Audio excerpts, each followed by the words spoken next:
Check out this. Anytime a great pitcher's whip is more than his ERA, give me some. Give me some. And it's not Elvis Costello, it's The Knack, by the way. Okay? From the album Get the Knack, the group The Knack, 1979. Soroka's 4-1 with an 0.98 ERA. A 1.01 whip. Yeah, but Good Girls Don't was a great song. She's your adolescent dream. You remember that one? Okay. But Soroka is a pitcher that if you can get him. I mean, they showed something. I was watching the Braves game on television last night. Okay. His changeup delivery, his fastball delivery, his leg placement, his arm slot, everything, exactly the same. There's no key. There's no trigger. There's no nothing. It's all the same. He has got it together, and he's in his young 20s. Wow. If you can trade for Mike Soroka, do it. Do it. George, I love it. I did too. I DJ'd for a while too, and I used to buy 45s you can't imagine. So I think we have a kindred spirit here. Love that. The Knack, remember them. Okay, a batter that I love. Have you been keeping your eye on Jared Dyson for the Arizona Diamondbacks? Well, if you haven't, you need to. These teams are on the West Coast, and us East Coast guys, we got to pay attention to these West Coast guys. Jared Dyson, he's hitting .290, 3 home runs, 10 RBIs. He went 2 for 4 yesterday. He scored 3 runs yesterday, had 2 stolen bases yesterday. And on the season, he has 11 stolen bases. Oh, yeah. Jared Dyson, 11 stolen bases on the season. And no doubt about it, he does make a good chicken. 35 years old and stealing bases at that rate. Incredible.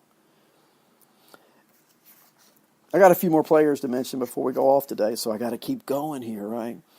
J.D. Martinez for the Red Sox. Now, this is for you owners who own him. You'd have to trade to get J.D. Martinez, but 2 for 4 last night, 3 RBIs. In his last 5 games, 4 home runs, 7 RBIs, and he's hitting at a .321 clip.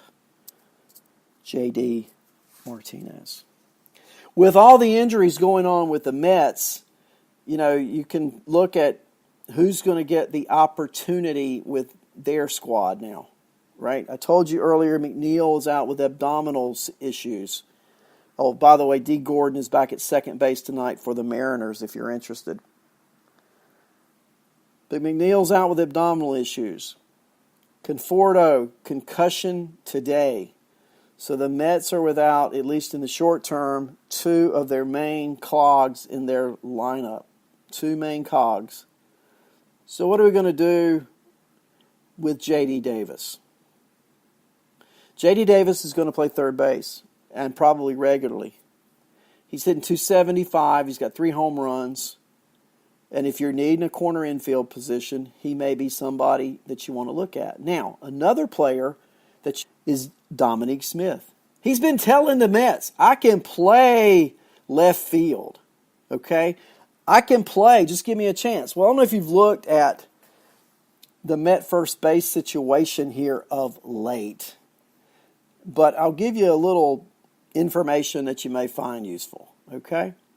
And, at the start of the year, there's this big competition in New York between who's going to play first base. Is it going to be Dominic Smith, or is it going to be Pete Alonso? Pete Alonso started out like a band of fire, right? Okay. Well, over his last 5 games, he's 2 for 15. He's down to .263 in average. Okay? During the month of May, Pete Alonso is hitting just .196. 196! Oh, come on. It's horrible. With 3 home runs in 12 games, and he's striking out 30% of the time in May. So the Mets are going to let Dominic Smith start tonight, or today. They lose the game. What does Dominic Smith do in this 7-6 loss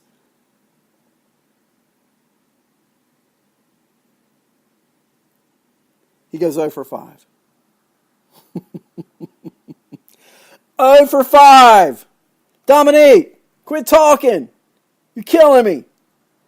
So you got two first basemen who were hitting lights out, and now neither one seemed to be able to hit. It's not a good day for the Mets. It's also not a good day for World Series most valuable player, Steve Pearce. Not at all.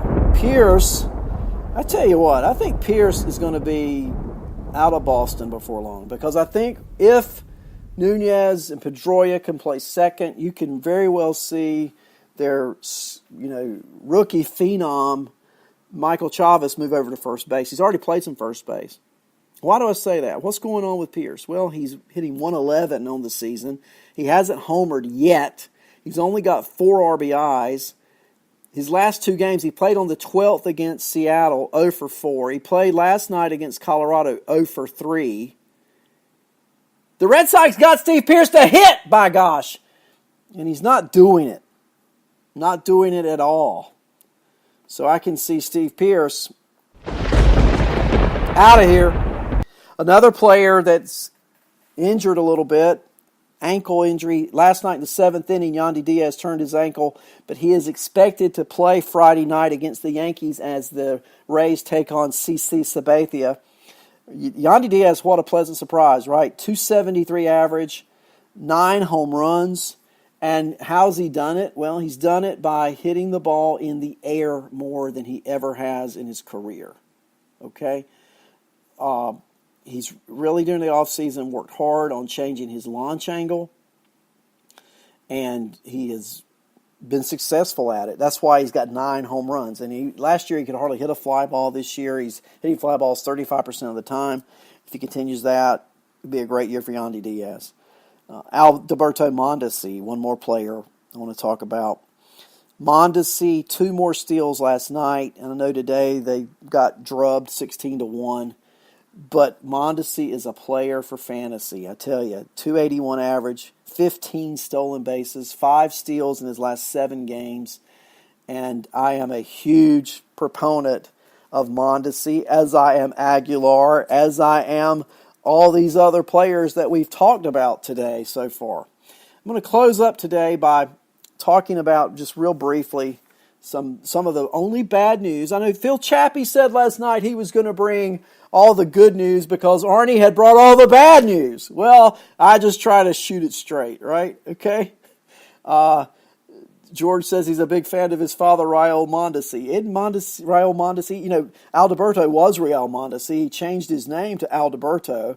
I get confused sometimes, but I think Raul Mondesi's in prison for quite a while, down in the Dominican or somewhere.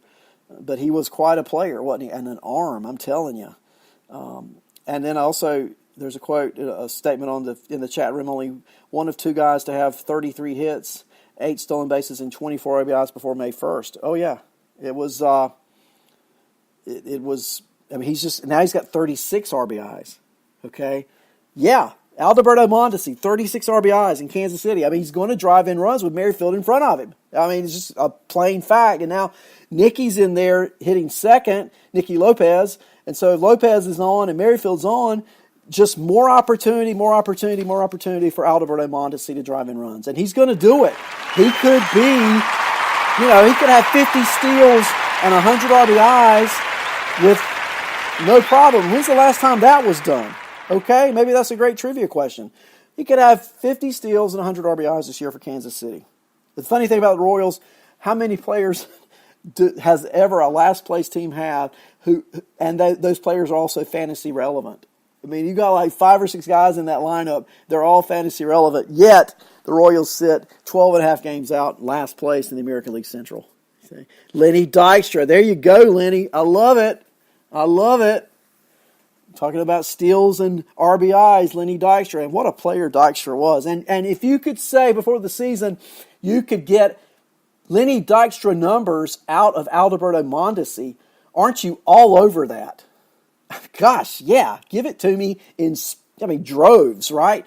I want all of that I can get. And so you got to love Alberto Mondesi. Trade for him if you can get him. I think he's going to continue it. I really do. The kid's got great contact with the bat, great speed, leads the league in triples, stolen bases, 36 RBIs. What's not to love about Alberto Mondesi?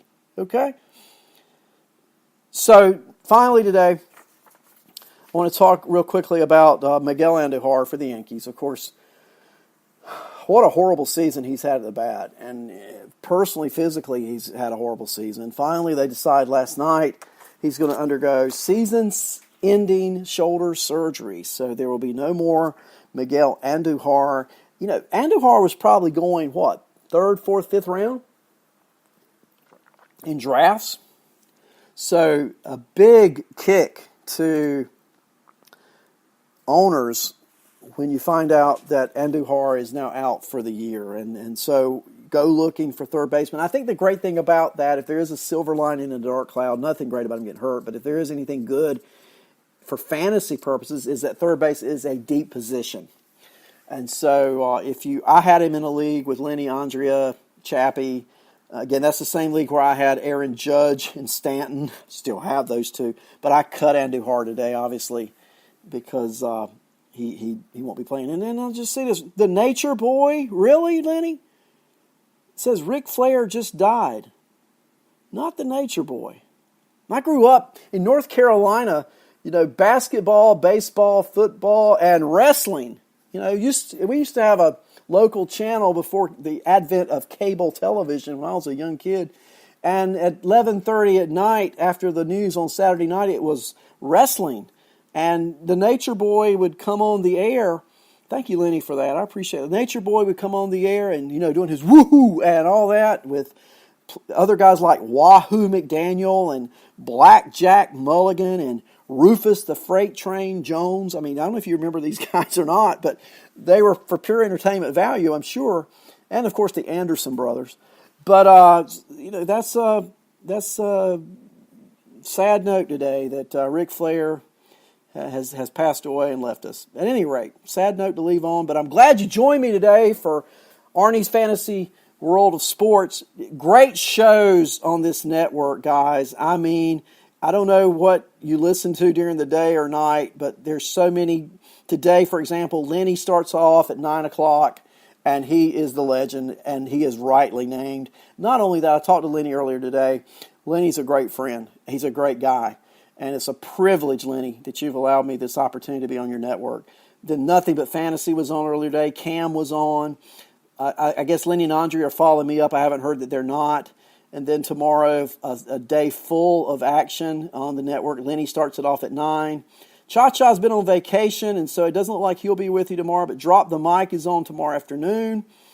Of course, JJ has his hour-long time slot from 2 to 3, followed by Drop the Mic at 3. Dynasty Football tomorrow night. And Lenny, I'm going to try to see if I can fill in a little bit Saturday as well at 11. If you got that slot looks open, I think I can come up with a show 11 o'clock Saturday if you'd like, as we have done that before. At any rate, I really appreciate you guys being with me. I appreciate Kevin calling in, going on the air with me for just a few minutes, talking Yankees, talking players. If you guys have questions, and I appreciate all the guys in the chat room. George, I mean, wow. Lenny, thank you for being with me this afternoon. I always enjoy talking to you. Doug, you guys are great. It's the chat room and the questions and the feedback that we get and the listeners that make the network go. And I'm so proud of this network because what we're here to do is to inform you, to get you thinking, and to talk about things in a positive way to help you with your season. So I hope that this hour's done that for you. I want to thank you again for listening to Arnie's Fantasy World of Sports. Good night, everybody.